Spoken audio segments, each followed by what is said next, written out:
Shalom saudara sekalian, selamat pagi. Pada hari ini kita akan kembali merenungkan firman Tuhan.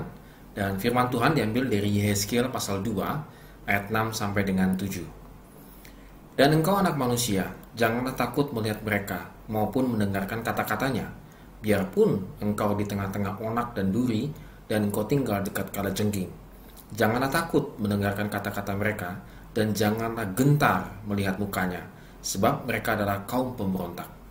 Sampaikanlah perkataan-perkataanku kepada mereka, baik mereka mau mendengarkan atau tidak, sebab mereka adalah pemberontak. Saudara sekalian, ini adalah situasi Yehezkiel yang tidak menguntungkan, karena dia harus menyampaikan kebenaran firman Tuhan kepada bangsa Israel yang tidak mau mendengarkan. Kita pun sama, saudara. Kadang-kadang dalam kehidupan kita sehari-hari, kita untuk menyampaikan message, pesan begitu ya, kepada orang lain, dan kita tahu orang itu kadang kalau kita sampaikan pesan itu antara didengar gak didengar. Jadinya istilahnya kita kadang-kadang capek untuk nyampeinnya begitu. Sama juga dengan ketika kita punya anak begitu. Ketika kita akan menyampaikan pesan berkali-kali sama dia gak mau dengar. Seolah kayak masuk kiri keluar kanan demikian ya. Nah teman-teman, saudara sekalian, Yehezkiel menghadapi situasi yang sama juga. Apa yang dihadapi oleh Tuhan, oleh Yehezkiel? Pertama, kalau kita saudara bisa baca di ayat yang ketiga, di situ dikatakan kaum pemberontak. Pemberontak turun-temurun, bahkan Tuhan memakai istilah dari nenek moyang sampai sekarang di ayat yang ketiga. Jadi secara tradisi dan kebudayaan, bangsa Israel ini telah memberontak kepada Tuhan, turun-temurun telah lama. Jadi kita bisa membayangkan Yehezkiel harus menyampaikan pesan firman Tuhan kepada orang-orang yang demikian. Yang kedua adalah Yehezkiel digambarkan berada di tengah-tengah onak dan duri dan tinggal dekat dengan kalajengking di ayat yang ke-6 tadi kita baca. Onak itu adalah rotan yang berduri dan biasanya dalam tradisi perkebunan Timur Tengah, onak duri itu dipakai sebagai pagar untuk melindungi kebun. Dan kalajengking itu hidupnya di malam hari.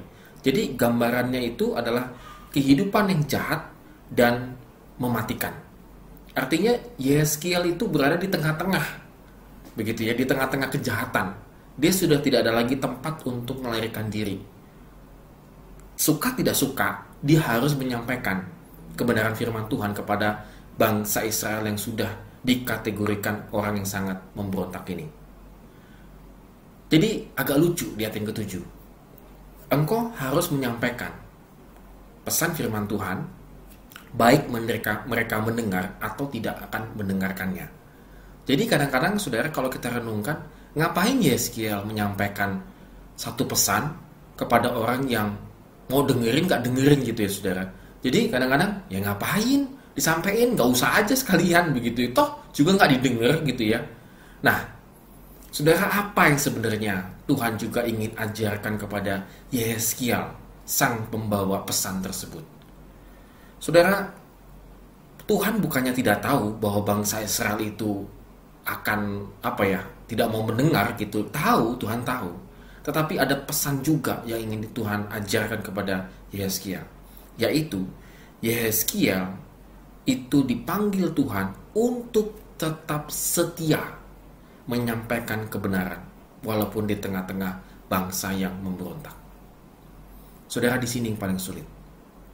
Kita tetap dituntut setia kepada firman Tuhan, tetap dituntut setia untuk menyampaikan kebenaran kepada orang-orang yang pasti tidak akan mau mendengarkan kita. Ternyata dibutuhkan satu kesetiaan.